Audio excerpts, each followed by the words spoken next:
Everyone, എൻ്റെ പേര് സന്ധ്യ. 2018 ജനുവരി മാസം മുതൽ മാലദ്വീപിൽ മാത്തമാറ്റിക്സ് ടീച്ചറായി വർക്ക് ചെയ്യുന്നു. ഇതിനോടകം നിങ്ങൾ അറിഞ്ഞിട്ടുണ്ടാകുമല്ലോ ഇവിടുത്തെ വളരെ പ്രധാനപ്പെട്ട ഒരു ഇഷ്യൂ. മലയാളികളടക്കം എല്ലാ പ്രവാസികളും എല്ലാ ഇന്ത്യക്കാരും നേരിടുന്ന ഒരു ബുദ്ധിമുട്ട്. 2014 വരെ നമുക്ക് അൺലിമിറ്റഡായി പൈസ അയക്കാനുള്ള സംവിധാനമുണ്ടായിരുന്നു. 2015 മുതൽ അത് $700 കുറച്ചു. പിന്നീട് ഞാൻ വന്നപ്പോൾ മുതൽ എനിക്ക് $500 അയക്കാൻ പറ്റിയിരുന്നത്. പിന്നെ അത് $400. 2-3 ദിവസം മുൻപ് SBI മാൽദീവ്സിൽ നിന്ന് നമുക്കൊരു നോട്ടിഫിക്കേഷൻ മെയിൽ വന്നു. അതായത് അടുത്ത മാസം മുതൽ നമുക്ക് അയക്കാൻ പറ്റുന്ന പൈസയുടെ പരിധി $150 വെട്ടിച്ചുരുക്കിയിരിക്കുന്നു. അതായത് $150 എന്ന് പറയുന്നത് ഇന്ത്യൻ മണി 12,000 അല്ലെങ്കിൽ 13,000 രൂപ. നിങ്ങളൊന്ന് ആലോചിച്ചു നോക്കൂ.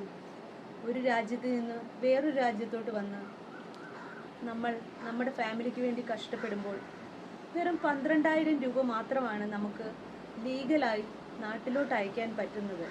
ആ അവസ്ഥയൊന്ന് ആലോചിച്ച് നോക്കൂ. ഇത് ചെയ്യുന്നത് SBIയുടെ മാലദ്വീപിലെ ബാങ്കാണ്. അതുപോലെ തന്നെ പുതിയ പുതിയ റിക്രൂട്ട്മെൻറ്റുകൾ നടന്നുകൊണ്ടേയിരിക്കുകയാണ്. അതുപോലെ തന്നെ ഇപ്പോഴും ഇന്ത്യയിൽ നിന്നും പല ഏജൻസികളും പല സ്റ്റേറ്റുകളിൽ നിന്നും റിക്രൂട്ട്മെൻറ്റ് നടത്തി വരികയാണ്. ഈയിടെ കഴിഞ്ഞ ദിവസം തന്നെ ഞാൻ കണ്ടു, ഒക്ടോബർ 19 ഒരു ഏജൻസി വഴി റിക്രൂട്ട്മെൻറ്റ് നടത്തുകയാണെന്ന്. നിങ്ങളൊന്ന് ആലോചിക്കണം. 2.5 ലക്ഷം 3 ലക്ഷം കമ്മീഷൻ കൊടുത്തിട്ടാണ് പുതിയ ഉദ്യോഗാർത്ഥികൾ മാൽദീവ്സിലോട്ട് വരുന്നത്. അവർക്ക് ഇവിടെ വന്നതിന് ശേഷം ലീഗലായി 12,000 രൂപ തൻ്റെ നാട്ടിലോട്ട് അയക്കാൻ പറ്റൂ എന്നുള്ളതിൽ എത്ര ദുഃഖകരമായ കാര്യമാണ്. അതുപോലെ തന്നെ വേറൊരു സംഭവം എന്ന് പറഞ്ഞാൽ, ഇവിടുന്ന് ബാക്കിയുള്ള പൈസ നമുക്ക് നാട്ടിലോട്ട് അയക്കണമെങ്കിൽ നമ്മൾ മറ്റുള്ള ഏജൻസികളെ തേടേണ്ടിയിരിക്കുന്നു. അവർ അതിന് ഭീമമായ കമ്മീഷൻ ആവശ്യപ്പെടുകയും അത് നമുക്ക് ഒരിക്കലും അത് നമുക്ക് സുരക്ഷിതമല്ല. നമ്മൾ ഈ പൈസ അയക്കുന്നതിനാൽ നമ്മൾ പല ഏജൻസികളെയും തേടി ഈ പൈസ നാട്ടിലോട്ട് അയക്കുന്നത് കൊണ്ട് ചിലപ്പോൾ നമ്മുടെ അക്കൗണ്ട് ഫ്രീസ് ആകാൻ വരെ സാധ്യതയുണ്ട്. ഈ പ്രതിസന്ധി നേരിടുന്നത് മാലദ്വീപിലെ ടീച്ചേഴ്സ് മാത്രമല്ല, മാലദ്വീപിലെ ഇന്ത്യക്കാർ ഒന്നടങ്കമാണ്.